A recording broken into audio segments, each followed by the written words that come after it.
प्यारे बाप दादा, मम्मा, सर्व दादियाँ, सर्व मधुबन निवासी भाई बहनों की ओर से तथा हमारी ओर से मधुबन तपोभूमि, वरदान भूमि, परिवर्तन भूमि, हम सबके प्यारे घर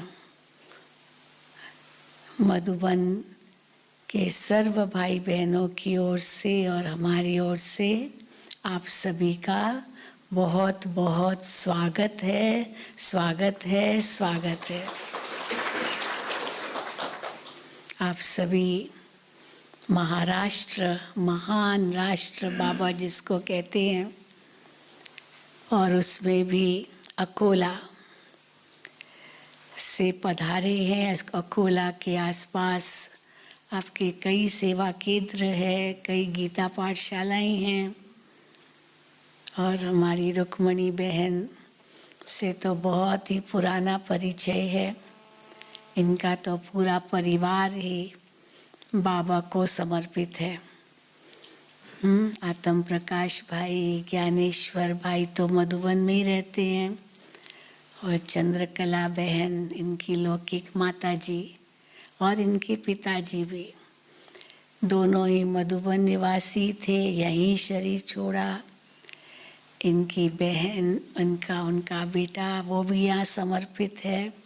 तो मानो सारा परिवार रुक्मणी बहन का समर्पित है। तो ऐसी बहन आप सबको मिली है। आप लोगों की इतनी अच्छी पालना कर रही है, इतने सारे भाई बहनों को तैयार किया है, और हम पुष्पा बहन को तो भूल ही नहीं सकते हैं, जो पूरा विदर्भ संभालती रही नागपुर में रहकर, और कितना सुंदर चारों ओर बाबा की सेवाएं फैलाई। बहुत साल पहले हम अकोला आए थे, उस समय सारे विदर्भ की यात्रा की थी, सब जगह गए थे, पर काफ़ी साल हो गए। अकोला भी आए थे, लेकिन अभी तो बहुत बड़ा विस्तार हो गया है सबका।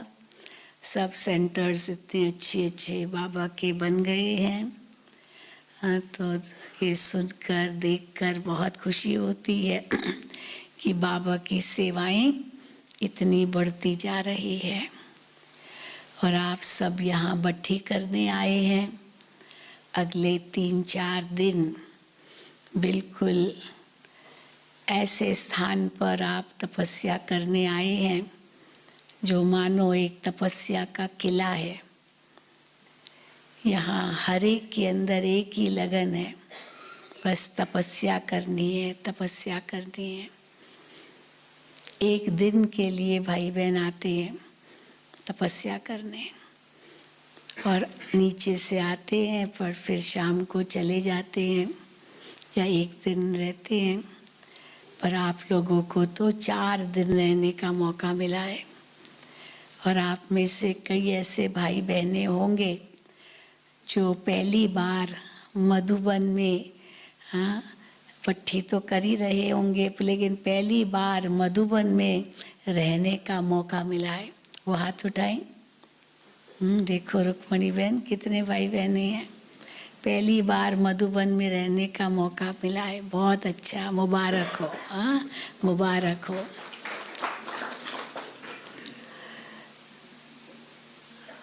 तो ऐसे तपोभूमि में आप सब आए हो बट्ठी करने। बैज आप सभी को मिल गया, और आपने उस बैज में पढ़ा होगा, योग तपस्या बट्ठी चलो संपन्नता की ओर। तो बहुत बड़ा उद्देश्य लेकर इस बट्ठी में आप सभी दाखिल हुए हैं कि हमें संपन्न बनना है, हमें संपूर्ण बनना है, हमें बाप समान बनना है, हमें देवता बनना है। उसके लिए फरिश्ता बनना है, उसके लिए पक्का ब्राह्मण बनना है, योगी बनना है, तपस्वी बनना है, कर्मातीत अवस्था को पाना है। तो उस बड़े उद्देश्य तक पहुंचने के लिए ये छोटे छोटे लक्ष्य बाबा ने हमें दिए हैं। और एक बड़ा नशा हम सबको चढ़ाया है कि ब्राह्मण है ही सफलता मूर्त। ब्राह्मणों के मुख से जो शब्द निकलते हैं वो सत्य साबित होते हैं। और ब्राह्मण माना हमारे कदम कदम में पदम की कमाई है। और जिसके कदम कदम में पदम की कमाई है तो वो तो कितना सफल होगा।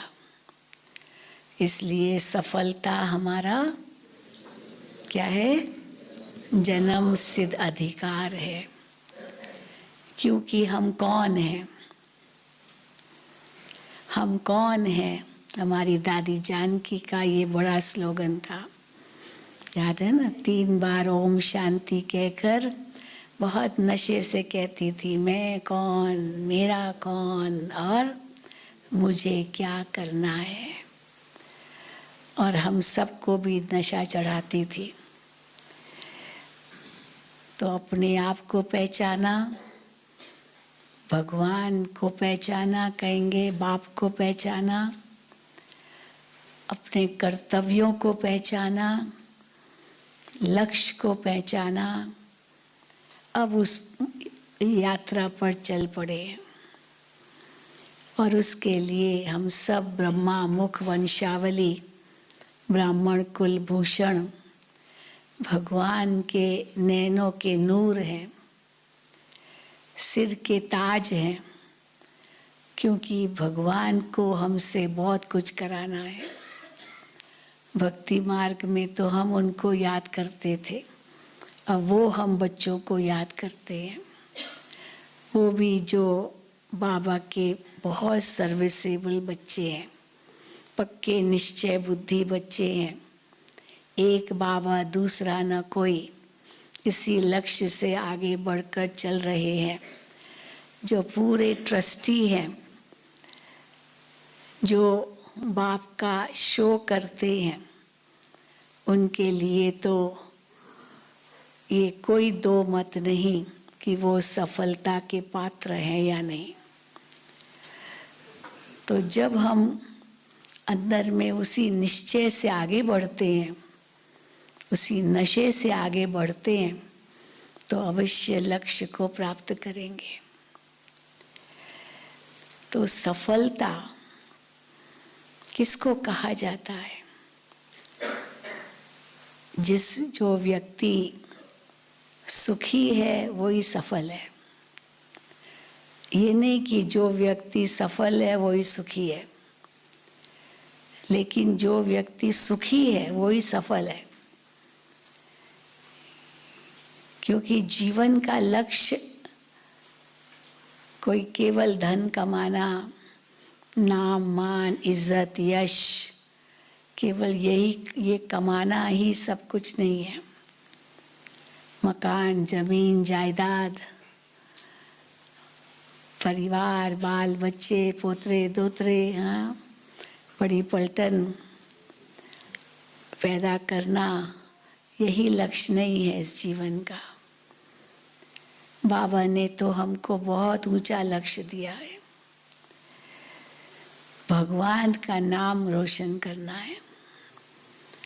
उसके लिए भगवान ने हमें जिम्मेदार बनाया है, जिसको बाबा हर बार मुरली में कहते हैं, सन शोज फादर।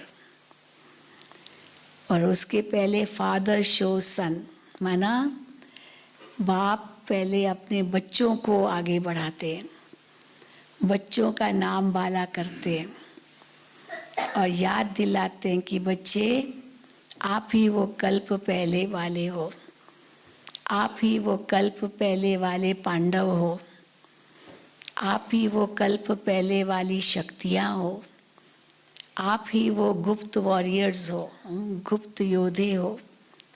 आपने ही कल्प पहले माया पर विजय पाई है और सफलता को पाया है।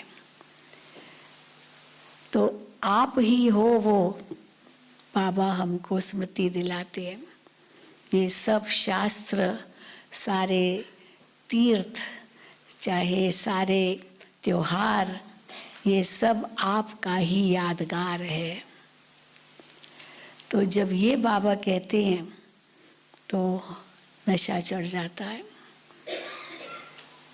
कि जिनको भक्त लोग ढूंढ रहे हैं उनको हमने पा लिया है। वो तो केवल पुकार रहे हैं, वो तो केवल ढूंढ रहे हैं, और हमने पा लिया है। इसलिए पाना था जो पा लिया, अब काम क्या बाकी रहा। जो पाना था वो पा लिया, अब क्या काम बाकी रहा है कि जो बाबा कहते हैं उसका अनुसरण करना है, उसको पालन करना है और उनके समान बनकर उनका शो करना है। तो भगवान ने तो हमें हमारा शो किया। आज हम कहेंगे ना, ब्रह्मा कुमारियाँ कितनी प्रख्यात हो गई है। जहाँ भी हम जाते हैं कोई ऐसा नहीं होगा जो ये कहेगा कि आप कौन है ब्रह्मा कुमारियाँ। नहीं, और सफ़ेद वस्त्रों को देखते हैं, टीवी में देखते हैं तो कई मिलते हैं, कहते आपको कहीं देखा है कहाँ देखा है भाई? वो फिर हम कहते शायद टीवी में देखा होगा। कहते हाँ। तो इसीलिए इतना रिस्पेक्ट से मिलते हैं। तो उस सम्मान से जब मिलते हैं, माना आप सोचो बाबा ने हम बच्चों को कितना मान दिया है।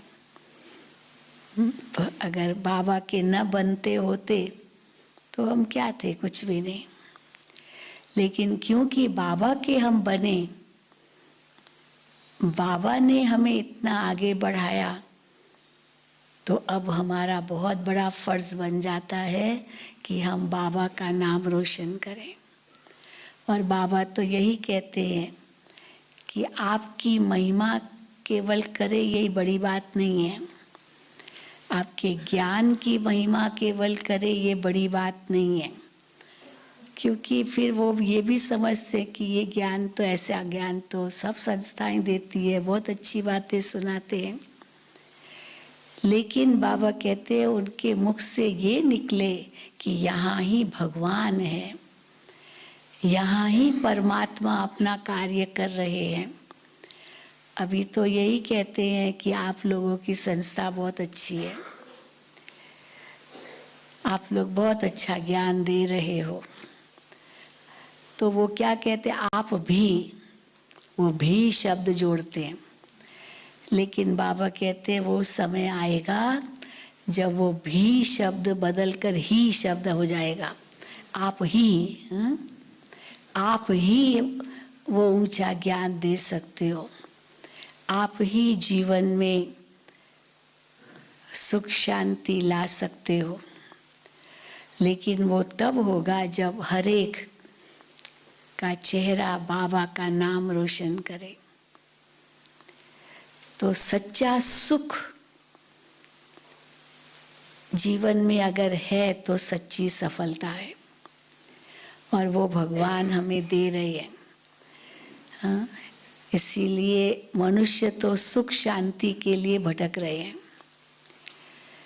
कभी कहाँ अल्पकाल का सुख चाहते हैं, उसके लिए कितना धन खर्च करते हैं। और कईयों ने तो यही लक्ष्य रख दिया है कि बस भाई क्यों हम इस दुनिया में आए हैं, खाओ पियो मौज करो, खाओ पियो मौज करो, बस अभी जीना है, आगे पीछे कौन जाने। इसीलिए अभी खाओ पियो मौज करो, जैसे कि खाना पीना ही उनका जीवन है। और हम कहते हैं खाना पीना आवश्यक है ज़रूर शरीर के लिए, लेकिन यही लक्ष्य नहीं है। हम जीने के लिए खा रहे हैं, न कि खाने के लिए जी रहे हैं, ऐसे ना। क्योंकि लोभवश अगर हम कुछ भी खाते हैं तो शरीर को ही नुकसान करेगा।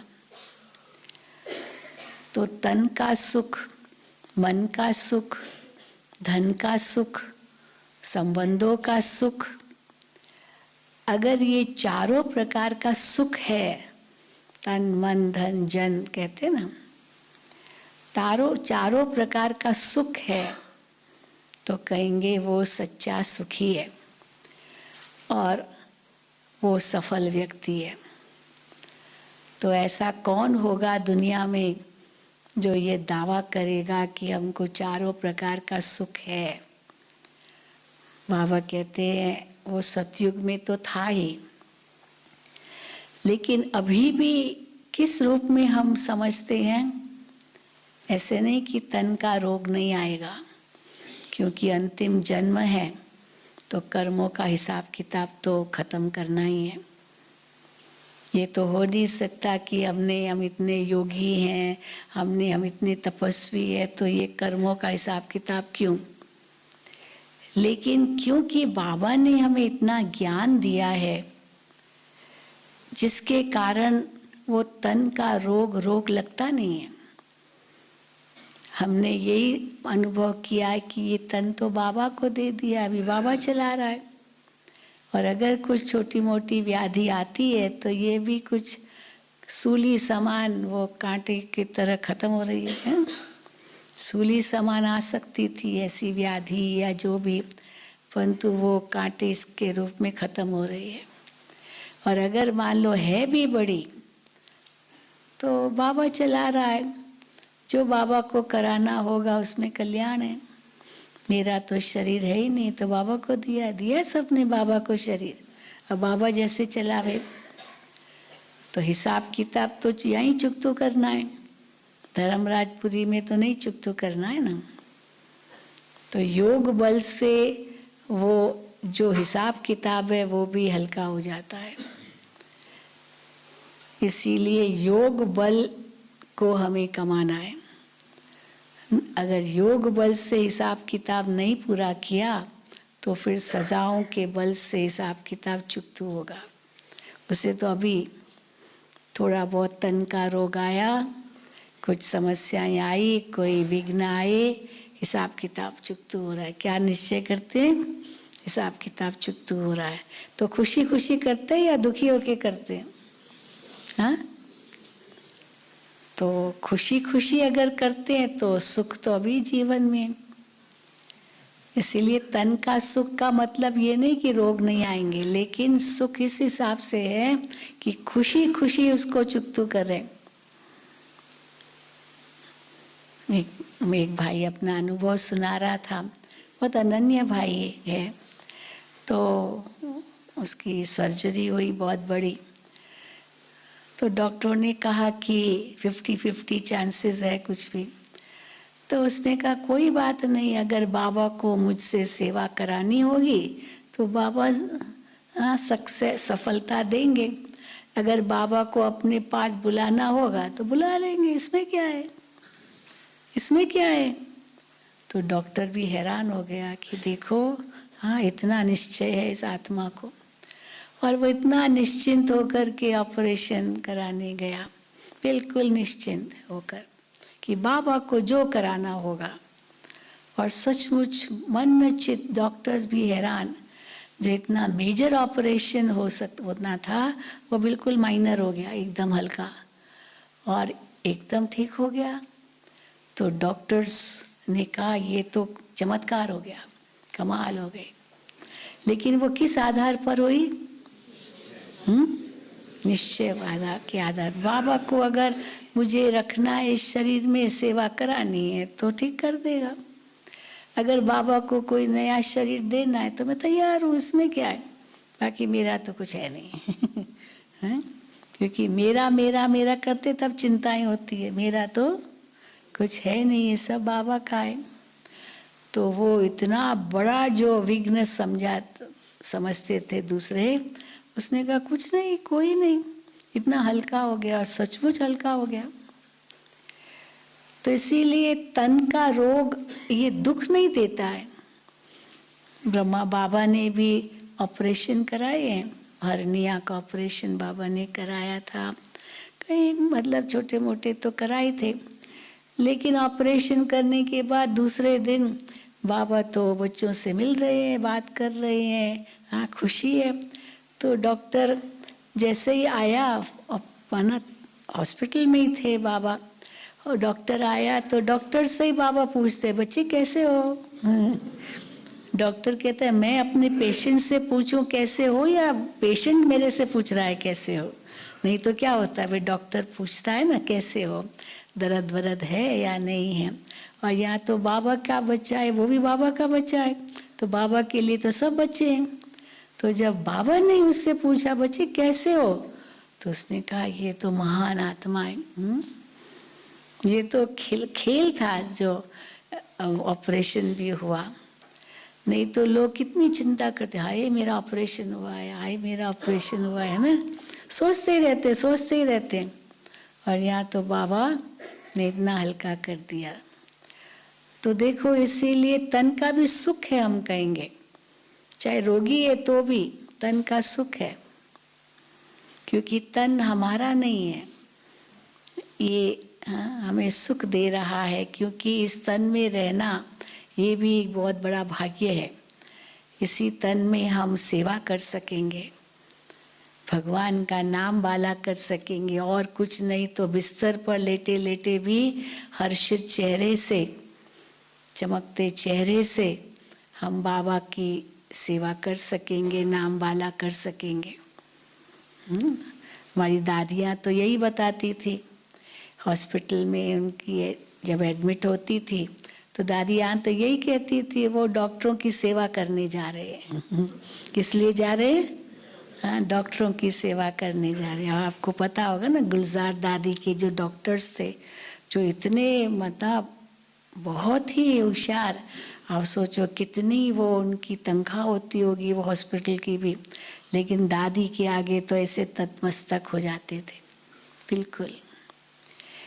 तो क्योंकि उनसे एक वाइब्रेशंस लेते थे, पवित्रता शांति अनुभव करते थे, उनकी तपस्या का वो अनुभव करते थे, और सब कितने करीब आ गए। हिसाब किताब तो दादी का चुकता हो गया, ऐसे नहीं कि अरे वो तो बाबा का रथ थी, ये सब कैसे हुआ, लेकिन 63 जन्मों का हिसाब किताब है। भविष्य में क्यों सजा बल से हम खत्म करें, अभी ही खत्म करें। तो आप सोचो कि इतना हिसाब किताब होगा ना, तो हम लोगों का कितना हिसाब किताब होगा। तो अगर चुक्त हो रहा है, होने दो, हमको चिंता नहीं। सूली से कांटा हो रहा है, तो दूसरे बड़े सोचे पर हम न सोचें, इसको कहेंगे तन का सुख। अब तन के सुख की ये परिभाषा है, ऐसे नहीं कि तन को रोग लगेगा ही नहीं, अंतिम जन्म है, बहुत हिसाब किताब आएंगे तन के, क्योंकि अभी चुकतू करना है। तो तन का भी सुख है तो मन का भी सुख है, मन में भी सुख है, शांति है, क्योंकि मन भी बाबा को दे दिया है। हाँ, दे दिया है ना मन, कि मन आपका है। मन में किसको जगह दी है? एक बाबा, दूसरा न कोई। तो अगर बाबा को मन में जगह दे दी तो और किसी को तो दे ही नहीं सकते।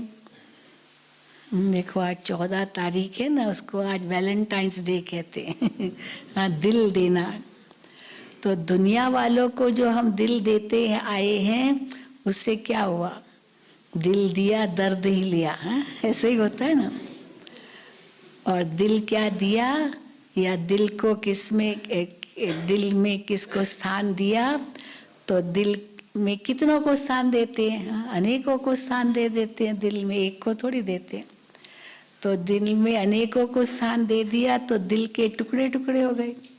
तो एक गीत है, दिल के टुकड़े हजार, कोई यहाँ गिरा कोई वहाँ गिरा। तो दिल के टुकड़े टुकड़े हो गए, क्योंकि अनेकों को दिल दे दिया है। तो अनेकों को दिल देने से दिल के तो टुकड़े टुकड़े ही हो जाएंगे ना, क्योंकि थोड़ा थोड़ा हिस्सा जिसको दिया है उसको देना पड़ेगा। पर एक को ही दिल दो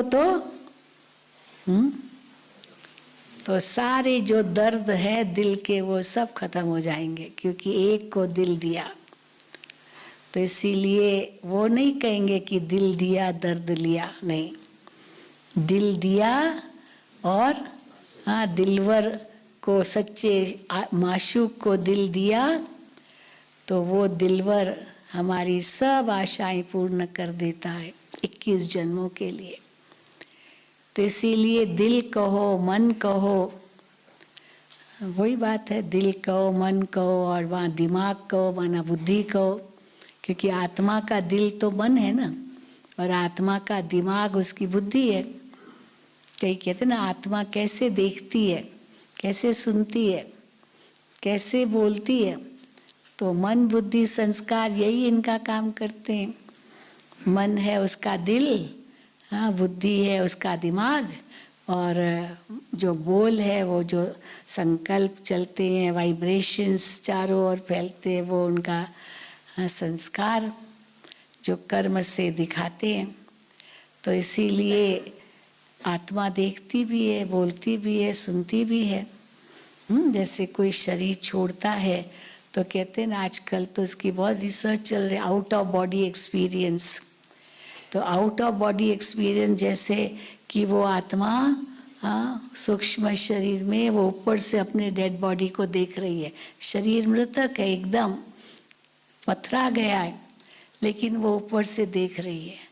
और डॉक्टर्स आपस में क्या बात कर रहे हैं, हाँ, क्या एक दो को इशारा कर रहे हैं, क्या सोच रहे हैं, वो सब सुन पाती है, सुन भी पाती है, देख भी पाती है। और वो कह भी रही है कि मैं तो यहाँ से देख रहा हूँ, अपनी बॉडी को भी देख रहा है। और डॉक्टर्स कहते तो मर गया, परंतु थोड़े समय के बाद फिर जिंदा हो जाता है। ऐसे है कुछ उदाहरण। तो जिंदा होकर के बताता है, मैंने आपको ऊपर से देखा और आप क्या क्या बोल रहे थे वो भी देखा। तो कैसे देखा? मन की आंख से देखा। शरीर की आंख तो शरीर में थी, पर कौन सी आंख से देखा? मन भी एक आंख है। मन की आंख से तो आप यहाँ बैठे क्या क्या देख सकते हो, वो भी टेलीविजन का काम करती है मन की आंख। फिर बुद्धि से उसको समझा भी, और फिर उसके रिश्तेदार बाहर बैठे होंगे ऑपरेशन थिएटर के बाहर, उनसे मिल कर के आया और वो प्रेम जता के आया, वो हाँ मैं तो आपके साथ हूँ, वो संस्कार भी व्यक्त किए। तो मन बुद्धि संस्कार तीनों काम कर रहा था, लेकिन उनके रिश्तेदारों को, डॉक्टरों को कुछ समझ में नहीं आया। पर कैसे अनुभव किया? क्योंकि आत्मा माना मन बुद्धि संस्कार, तो यही उनका कार्य करती है। तो इसीलिए बाबा कहते हैं कि मन बहुत बड़ी शक्ति है। अब इसी मन को ही बाबा ने जगाया है। स्मृति का मतलब क्या है? मन में जागृति लाई है, हे बच्चे तुम कौन हो। तो इसीलिए मन को बाबा में लगाना, यही मन मना भव जो बाबा कहते हैं, उससे इतना सुख मिलता है, क्योंकि मन या दिल एक को ही दे दिया तो व्यर्थ से बच गए। परंतु अभी तक व्यर्थ चलता है, इसका मतलब पूरा दिल पूरा मन बाबा को नहीं दिया है, नहीं दिया है? क्योंकि क्या क्या संकल्प चलते, कई कहते हैं ना क्या करे बहन जी, व्यर्थ संकल्प बहुत आते हैं। तो व्यर्थ संकल्प किसको कहेंगे, किसके आते होंगे? आप सोचो थोड़ा, साक्षी होकर के उन व्यर्थ संकल्पों को देखो, क्या क्या संकल्प आते। या तो व्यक्तियों के संकल्प आएंगे, फलाना रिश्तेदार, ये व्यक्ति, वो व्यक्ति, लौकिक। तो या तो व्यक्तियों के संकल्प चलेंगे, या तो कोई वस्तुओं के संकल्प चलेंगे, ये चीज वो चीज वो चीज। अनेक साधन है दुनिया में।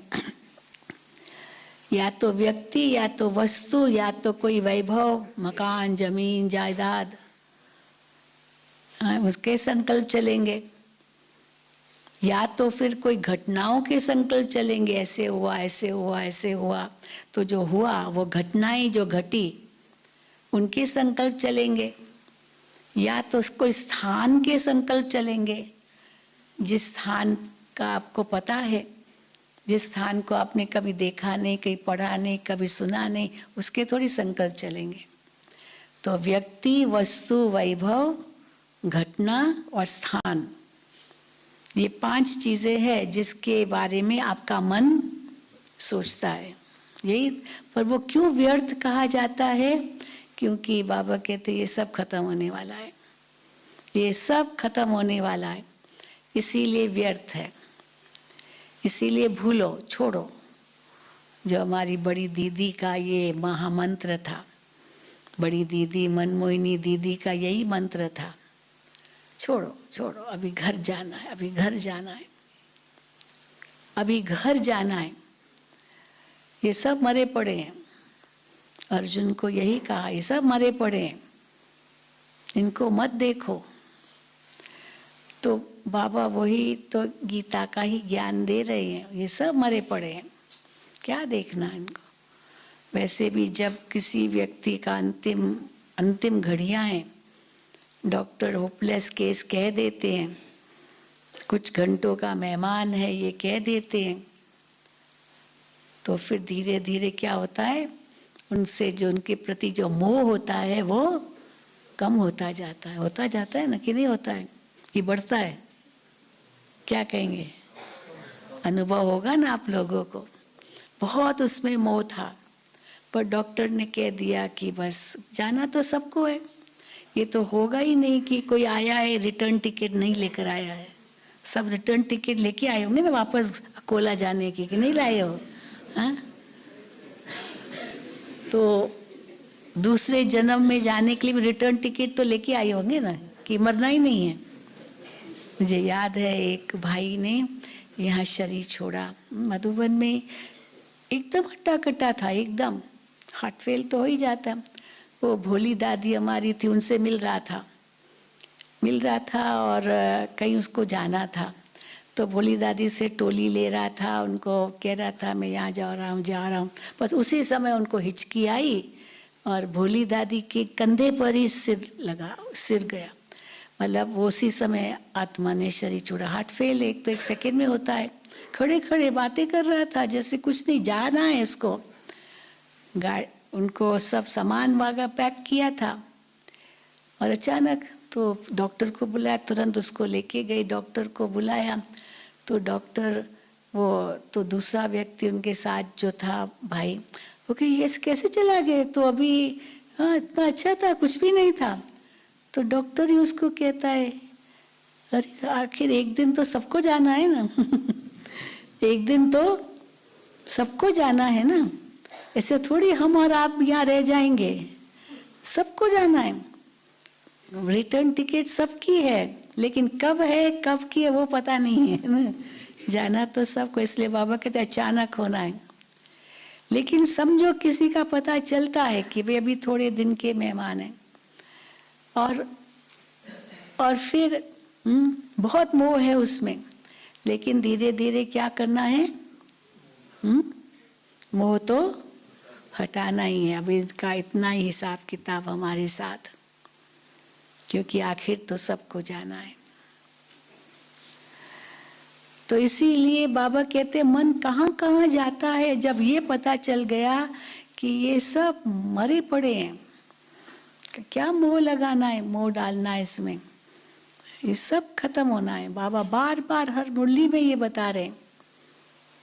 कई कहते इतने सालों से बता रहे, अभी तक तो खत्म हुआ नहीं अभी तो और ही माया का चकाचौंध है। परंतु अगर बाबा ये नहीं कहते होते तो आप सोचो इतनी बड़ी संस्था खड़ी हो सकती थी, इंटरनेशनल संस्था। ये तो दादियों का कितना त्याग था, बाबा मम्मा का त्याग था जो उसमें फाउंडेशन डाला।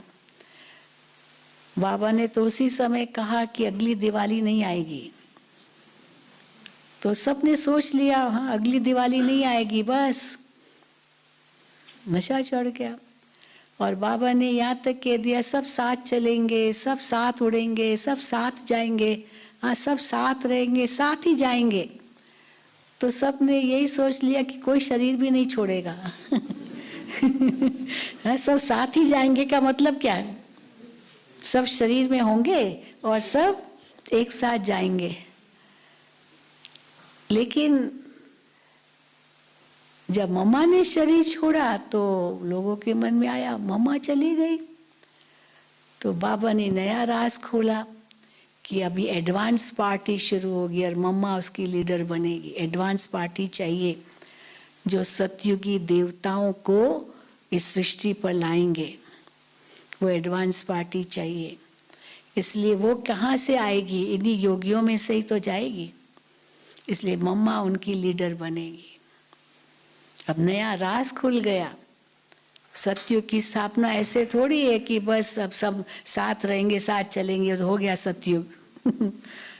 बहुत तैयारी चाहिए, जिसको बाबा कहते पहले स्थापना, उसके बाद विनाश, फिर पालना, है ना। तो इसीलिए 85 साल, अभी ये 86वां 86 शिवरात्रि मनाएंगे। तो 85 साल हो गए, तो 85 दिवालियां आ गई, 85 शिवरात्रि आ गई। अभी 86वीं शिवरात्रि मनाएंगे। 1 मार्च को शिवरात्रि है। लेकिन अगर ये सब नहीं होता तो आज हम ऐसे होते। इतना बड़ा यज्ञ भगवान ने रचा और बाबा कहते इसी यज्ञ से विनाश ज्वाला प्रज्वलित होती है। तो कई प्रश्न करते इस यज्ञ से कैसे विनाश ज्वाला प्रज्वलित होती है? हम तो कोई विनाश का काम नहीं करते, हम तो स्थापना का कार्य कर रहे हैं। हाँ? किसी ने मोहिनी बहन न्यूयॉर्क की, उससे पूछा कि मोहिनी बहन आप बता सकते हैं विनाश कब होगा? तो मोहिनी बहन ने बहुत सुंदर उत्तर दिया। उस समय गोर्बाचोव थे, वो यूएसएसआर के राष्ट्रपति। यूएसएसआर था, गोर्बाचोव था वहाँ का राष्ट्रपति, और अमेरिका का राष्ट्रपति बुश था, जो अभी था उसका बाप। तो मोहिनी बहन ने कहा भाई विनाश कब होगा वो हमसे क्यों पूछते हो? हम तो स्थापना का काम करते हैं। वो तो उनसे जाकर पूछो, बुश से पूछो या गोर्बाचोव से पूछो, क्योंकि बटन उनके हाथ में है। विनाश का बटन तो उनके हाथ में है ना। अभी भी देखो यूक्रेन एक छोटा सा देश है, उसके प्रति कितना मानो घमसान चल रहा। अमेरिका रशिया आपस में टक्कर खा रहे हैं। हाँ, अभी बहुत बड़ी न्यूज़ थी। रशिया पूरा कब्जा कर रही है और अमेरिका उसके ऊपर आक्रमण करना चाहता है। तो कहाँ बाबा जो झाड़ में बताते हैं ना, अमेरिका रशिया वो दोनों बिल्ली आपस में लड़ेंगे और मक्खन कौन खा जाएगा? हाँ, कौन खा जाएगा? हम बच्चे खा जाएंगे। तो हम स्थापना कर रहे हैं, विनाश तो कर नहीं रहे हैं हम। तो फिर क्यों बाबा ने कहा कि विनाश ज्वाला प्रज्वलित होती है यज्ञ से? इसका बहुत गहरा राज है। क्योंकि जब से शिव बाबा आए, जब आए 1936 कहो, उन्हीं दिनों में, माना वही साल था 36, जबकि वैज्ञानिकों को ये पता चला, डिस्कवर किया, उन्होंने शोध किया कि परमाणु का भी विस्फोट हो सकता है। उसके पहले क्या समझते थे कि परमाणु सबसे छोटा पार्टिकल है प्रकृति का, परमाणु, एटम। इसलिए एटम शब्द कहाँ से आया? आत्मा से शब्द आया, आत्मा। क्योंकि आत्मा अति सूक्ष्म है, जो विभाजित नहीं होती, जो कटती नहीं, जो सूखती नहीं, जो गीली होती नहीं। ये भी तो आध्यात्मिकता से शब्द लिया है आत्मा। तो आत्मा शब्द से एटम, एटम अविभाजित होने वाली जो प्रकृति की शक्ति है वो एटम है, परमाणु है। लेकिन उस समय उन्होंने ये शोध किया कि परमाणु का भी विस्फोट हो सकता है, और वो विस्फोट से क्योंकि उसमें कई प्रोटॉन्स, इलेक्ट्रॉन्स, न्यूट्रॉन्स, हाँ मैं विज्ञान की छात्रा रही हूँ ना, तो ये सब बहुत स्टडी किया है।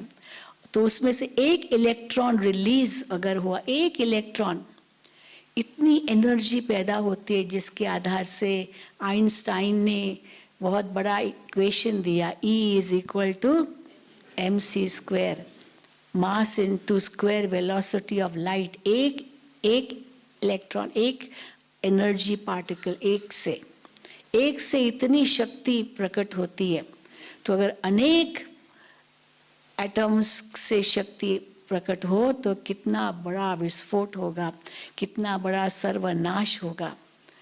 मानो सर्वनाश की शुरुआत विज्ञान के द्वारा, एटम बॉम्ब के द्वारा होगी, ये उसकी शुरुआत उसी साल हुई।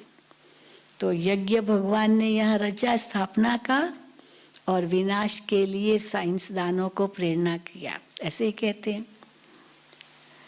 तो विनाश की तैयारी हो गई। तब 1945 में जब हिरोशिमा नागासाकी पर जापान में अमेरिका ने बॉम्ब गिराया, कितना नाश हुआ उस वहाँ। और उसके बाद वो उसी आइंस्टाइन ने, जिसने ये शोध किया, आइंस्टाइन के साथ और भी थे, नील बोर, कई और साइंटिस्ट थे। तो जब आइंस्टाइन से पूछा कि अभी इतनी विनाशकारी चीज़ पैदा हो गई एटम बॉम्ब की, अगर ये सेकेंड वर्ल्ड वॉर में हुआ, दूसरे विश्व युद्ध में हुआ, अगर तीसरा विश्व युद्ध भी होगा तो क्या परिणाम होगा उसका। तो उसने क्या जवाब दिया कि तीसरा विश्व युद्ध अगर हुआ तो उसके बाद सब पत्थरों से खेलेंगे, माना वापस पत्थर युग आ जाएगा, माना खत्म। अभी जो इतना विज्ञान का चकाचौंध सब खत्म, फिर पत्थर, क्योंकि वो यही मानते हैं पत्थर युग से ये सब हुआ है, इतना प्रोग्रेस हुआ है, फिर वापस वही आ जाएगा। तो मानो स्थापना भगवान ने यहाँ शुरू की और वहाँ विनाश का शुरू हुआ। और अभी तो कहाँ तक पहुँचे। और बाबा क्या कहते हैं, बच्चे आप तैयार नहीं हुए हो। विनाश की डेट तो बाबा आपसे पूछ रहा है। क्या पूछ रहा है, आप तैयार हो? बाबा विनाश कब होगा पहले ये बताओ, आप तैयार हो? क्योंकि आप ही उस नई दुनिया में राज्य करेंगे। विनाश तो खत्म, तो सब नष्ट तो कुछ होना नहीं है। सत्युग की दुनिया आनी है, प्रकृति का तो अंत कभी आता ही नहीं है, तो चक्र है।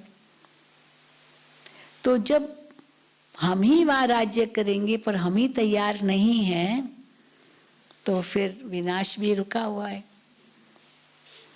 तो भले कह दिया उसने कि वो तो उनसे पूछो, पर वो क्यों नहीं बटन दबा रहे हैं? चाहे तो अभी भी एटम बॉम्ब चला सकते हैं। आप सोचो क्या होगा, इतनी उनके पास है ताकत, लेकिन क्यों रुक रहे हैं? क्यों रुक रहे हैं? क्योंकि हम तैयार नहीं हैं। तो इसीलिए स्थापना और विनाश ये कार्य साथ साथ चलता है। और स्थापना पूरी हो गई, विनाश तो खड़ा है, इंतजार ही कर रहा है। इसीलिए बाबा कई बार संदेशों में सुनाते, एडवांस पार्टी पूछ रही है कब तक, प्रकृति पूछ रही है हम अपना काम कब शुरू करें। रोज सुनते या भूकंप आया, या ये आया, या वो आया, वो छोटे छोटे छोटे रूप, लेकिन वो जो भयंकर रूप वो प्रकृति ने अभी तक दिखाया नहीं है। और वो अगर दिखाया नहीं शुरू करे तो क्या होगा? फिर बाबा ये भी याद दिलाते, मच्छरों सदृश सबको जाना है, सबको उड़ना है। तो क्या हम किसको याद करें? हम तो उसी को याद करें जहाँ जाना है, जिसके पास जाना है। ये तो सब कर्मों का हिसाब किताब है, तो यही चुकतू होने है। और अगर याद किया बाबा कहते देहधारियों को, तो फिर हिसाब किताब बन जाएगा। तो चुकतू होने की बजाय बनेगा, क्योंकि विकर्म विनाश तो होंगे नहीं देहधारियों को याद करने से। इसलिए बाबा कहते हैं मुझे याद करो, मुझे याद करो, मुझे याद करो।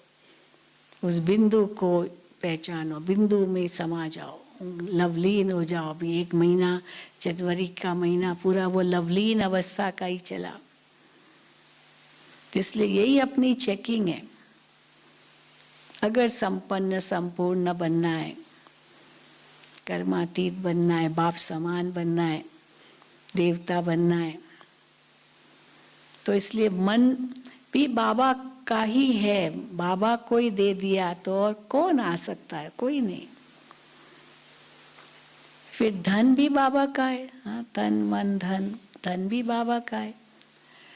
मन भी सफल हो गया क्योंकि बाबा को दे दिया। तन भी बाबा का तो सफल हो गया, मन भी बाबा का, फिर धन भी बाबा का। इस धन से हम कोई भी पाप कर्म नहीं कर सकते क्योंकि श्रीमत पर भी धन को यूज करना है ना। दुनिया में कैसे धन वेस्ट करते हैं। एक व्यक्ति था, जवान लड़का था, तो मतलब पहचानती थी मैं उनको, तो बहुत शराब भी पीता था, पी रहा था, सिगरेट भी, सब बुरी आदतें थी। तो मैंने उनको कहा, अरे भैया ये क्यों इतनी यंग एज में ये क्यों आपने ऐसी आदतें बनाई है? ये क्यों? पता है आपका शरीर कितना इससे इसको नुकसान होता है? कहते पता है। तो फिर हमने कहा क्यों ये सब कर रहे हो? कितना धन खर्च कर रहे हो इन बातों पर, जबकि इनसे कोई लाभ तो मिलना नहीं। तो जवाब क्या देता है, इसमें क्या है, मैं कमाता हूँ ना। बड़े नशे से कहा, मैं कमाता हूँ तो मैं जो चाहूँ सो करूँ। मैं कमाता हूँ, मैं किसी का थोड़ी लेता हूँ, मैं कमाता हूँ तो मेरी कमाई है, तो इसीलिए मैं इस धन का जैसे चाहे यूज करूँ। और बाबा क्या कहते हैं? बाबा क्या कहते हैं? बच्चे ये आपका धन है ही नहीं, भले कमा रहे हो लेकिन ये भी बाबा का समझो। तो जैसे हमारी स्मृति बदल गई, दृष्टि बदल गई, सोच बदल गया, सब कुछ, तो ऑटोमेटिकली उसकी बचत हो गई। तो धन की भी बचत हो गई और धन को सेवा में लगाते हैं। सन्यासी तो बचत क्या करते, वो तो सब माया समझ के छोड़ देते। ये तन भी माया है, मन भी माया है, धन भी माया है, और माया समझ के शरीर को यातनाएं देते हैं, मन को दमन करते हैं और धन को माया समझकर हाँ समझते मैं तो सन्यासी हूँ, हम तो धन को हाथ भी नहीं लगाते। ऐसे कई हैं कहते हैं। और यहाँ बाबा कहते सफल करो तो सफलता मिले। तन को भी यूज करो, जितना यूज करो उतना सफल होगा। और बाबा नया कंचन तन देगा, कंचन काया मिलेगी। इसलिए इसको चलाओ, चतियां लगा के भी चलाओ। मन में बस एक को बसाओ, दिल के टुकड़े टुकड़े मत करो, न्यारे प्यारे बनो। और धन को भी सही स्थान पर लगाओ जो सफल हो सके। इसको व्यर्थ मत गंवाओ, एक पैसा भी व्यर्थ नहीं गंवाना। हमारे बाबा मम्मा दादियाँ कितनी इकोनॉमिकल थी। एक मिसाल देती हूँ, किसी भाई को बाबा ने कहा था ये ना कुछ खरीदारी करनी थी, तो खरीदारी के लिए बाबा ने उसको काट दिया। अब वो खरीदारी करके आया, बाबा ने पूछा ये कितने का है? तो कहा इतने का है। तो बाबा ने कहा तुमने वो बार्गेन नहीं किया, उसका कम दाम भी कर सकते थे। तो कहते बाबा मुझे ये पसंद नहीं आता है, हाँ 10 रुपये के मैं 5 रुपया कहूँ, ठीक। तो बाबा ने उसको पता है टाइटल क्या दिया, ये अमेरिकन पैसेंजर है। टाइटल दिया ये अमेरिकन पैसेंजर है। अमेरिकन पैसेंजर होता है अमेरिका से लोग आते हैं ना, अब वहाँ का डॉलर तो 60 रुपया, अभी तो 70 रुपया तक गया, 1 रुपया, अभी 70 रुपये का $1 है। तो अभी हम अगर कहेंगे भाई ये 50 रुपये का है, माना वो तो जैसे बस $1 भी नहीं, वो ओनली $1, और हमारे लिए तो 70 रुपया है। तो कहते कोई बात नहीं, इसमें क्या है, 70 रुपया कोई बड़ी बात नहीं, $1 ही तो है। और हम क्या कहेंगे, हाँ 70 रुपया। तो इसके लिए इसलिए उन लोग विदेशियों को यहाँ बहुत सस्ता ही लगती है, और हम लोग समझते हैं बहुत महंगा है। मुझे याद है मैं लंदन गई थी, तो वहाँ हम वो मार्केट में गई थी, सब्जी मंडी में। तो हमने पूछा ये आलू कितने का है? तो बड़ा आलू था, वो आधा किलो का होगा। तो बोला कि 1 पाउंड, 1 पाउंड, और 1 पाउंड माना 100 रुपया। वहाँ का जो पाउंड है ना वो 100 रुपया है। तो मैंने कहा एक आलू 100 रुपये का एक आलू 100 रुपये का, आप सोचो। तो मैंने कहा बाबा उससे तो न खाना अच्छा है। तो कहा कि बहन जी आप ये इंडिया के करेंसी से भेंट मत करो। अगर इंडिया की करेंसी से भेंट करेंगे ना तो आप तो कुछ नहीं खाएंगे, भूखे मरेंगे, क्योंकि कमाते भी उतना ही है। पाउंड से कमाते, डॉलर से कमाते, और हम समझे रुपए से कमाते और हम रुपया देखते हैं।